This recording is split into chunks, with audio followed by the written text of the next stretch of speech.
again with Miss Leslie Leop, an English teacher yang Sunda banget. Kali ini kita mau bahas apa ya? Iya, kita masih ketemu di Sub TV ya. Kali ini masih membahas atau melanjutkan bahasan tentang kompetensi inti dan kompetensi dasar yang harus Anda pelajari kalau Anda anak SMA. Anda harus tahu nih, kelas 10 belajar apa aja ya, kelas 11 apa juga, dan kelas 12 juga apa.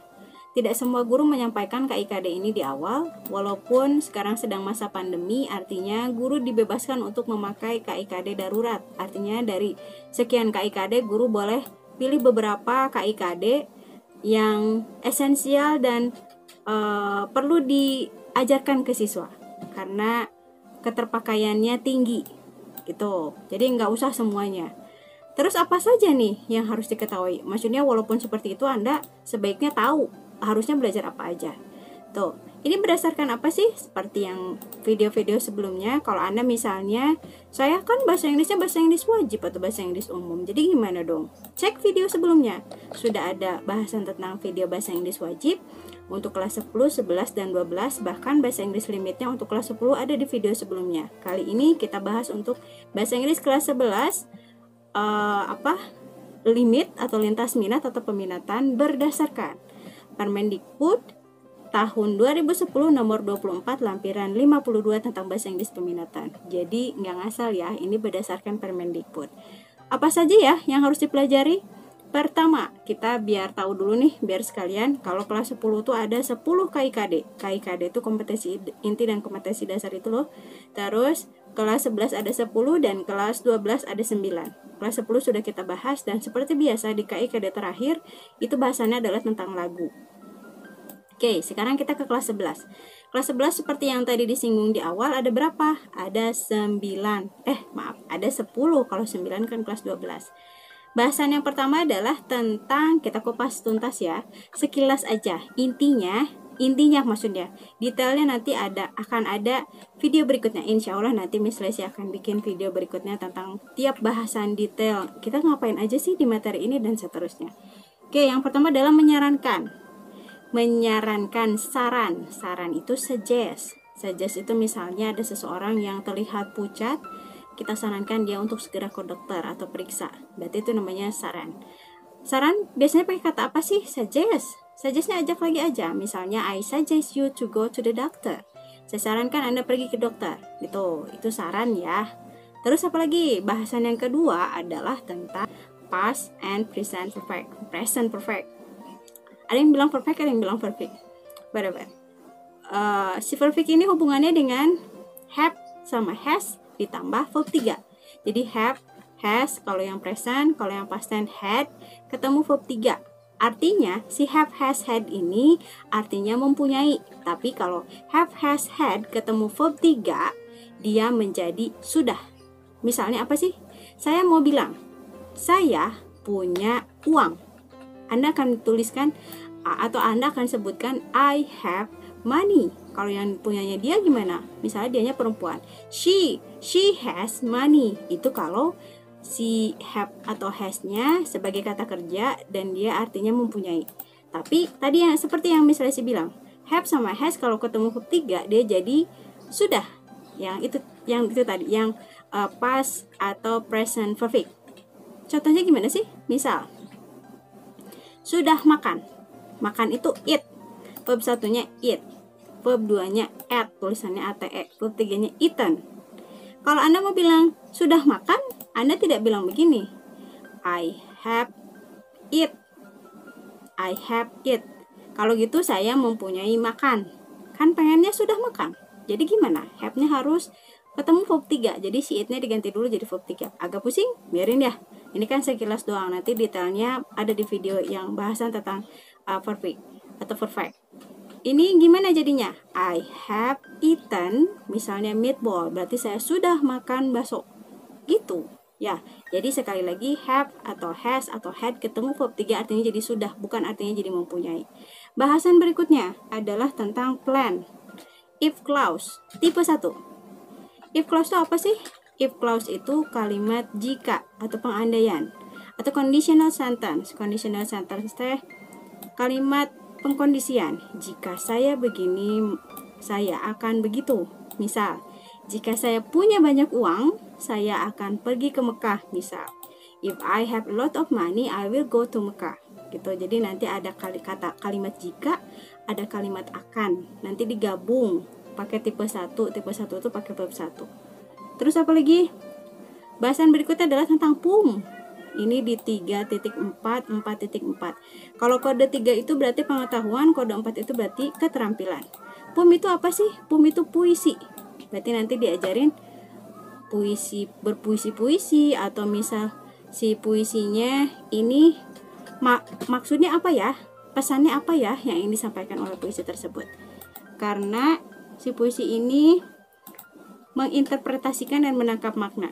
Kode intinya adalah menginterpretasikan dan menangkap makna. Terus yang berikutnya adalah naratif. Naratif, pastinya naratif sudah tidak aneh ya. Naratif itu adalah cerita hayalan, tujuannya menghibur orang banyak. Untuk teks ini yang pasti yang harus dipelajari adalah purpose, generic structure. Purpose itu adalah tujuan, sebetulnya sama language features, tapi jarang ditanyakan language features sebuah teks itu apa. Biasanya lebih ke penerapannya. Kalau purpose dari naratif atau tujuannya adalah menghibur, to entertain the readers or listeners about a real or imaginary story, factor 1. Kalau generic structure-nya, misalnya singkatnya OCR atau OCR, orientation, complication, resolution. Ada juga yang tambahin kode. Kode itu adalah pesan moral gitu. Biasanya kalau di cerita-cerita anak-anak, pesan moralnya suka ditulisin. Kalau misalnya cerita dewasa, Anda harus cari sendiri. Cerita remaja atau dewasa, maksudnya di luar dari anak-anak, Anda biasanya harus nyari sendiri maknanya atau pesannya apa. Terus berikutnya adalah telepon. Telepon ini berarti diajarin cara bertelepon pakai bahasa Inggris seperti apa sih? Meneleponnya, menerimanya, meresponnya, kalimat-kalimat yang sering digunakan apa aja. Tuh, jadi nggak bingung lagi kalau misalnya nanti one day ada bule nih, atau Anda dapat kerjaan baru atau project baru yang nelpon Anda tuh orang asing. Anda bisa jawab karena Anda tahu yang ditanyakan sama si orang asing tersebut apa. Jadi responnya harus apa. Jadi nggak bingung lagi. Berikutnya adalah tentang brosur. Brosur ini ada banner, ada leaflet, ada apalagi poster. Nah, yang gitu-gitu. Nanti belajar tentang periklanan, sebetulnya lebih ke periklanan. And then nomor 8 ini pemberi contoh. Pemberi contohnya for example, misalnya my mom go to the market to buy some vegetables. For example gitu, atau such as. Jadi diuraikan si sayurannya beli apa aja gitu. Atau misalnya I have a lot of hobbies. Disebutin tuh hobinya apa aja. They are, misalnya I have a lot of hobbies. They are, sebutin misalnya swimming, gardening, and collecting stamp for example gitu. Terus berikutnya 3.9, 4.9 ngomongin tentang hortatory exposition. Di bahasa Inggris wajib ada analytical exposition. Misalnya sih lupa lagi di KIKD berapa, tapi ada bahasan tentang analytical exposition. Nah, sekarang gilirannya adalah hortatory exposition. Analytical dan hortatory itu saudaraan. Yang bedanya hanya di ujungnya aja. Jadi kalau analytical, ini bahasa kelas analytical ya, supaya Anda ingat. Analytical ini di ujungnya adalah recommendation. Kalau hortatory di ujungnya adalah kebalik ya, reiteration, Analytical ujungnya reiteration, penguatan. Kalau di hortatory, recommendation, jadi ada O-nya. Singkatnya aja, ini generic structure-nya untuk analytical ini tare, kalau ini taro. Jadi ada O-nya. Ini recommendation, ini reiteration. Bedanya itu doang.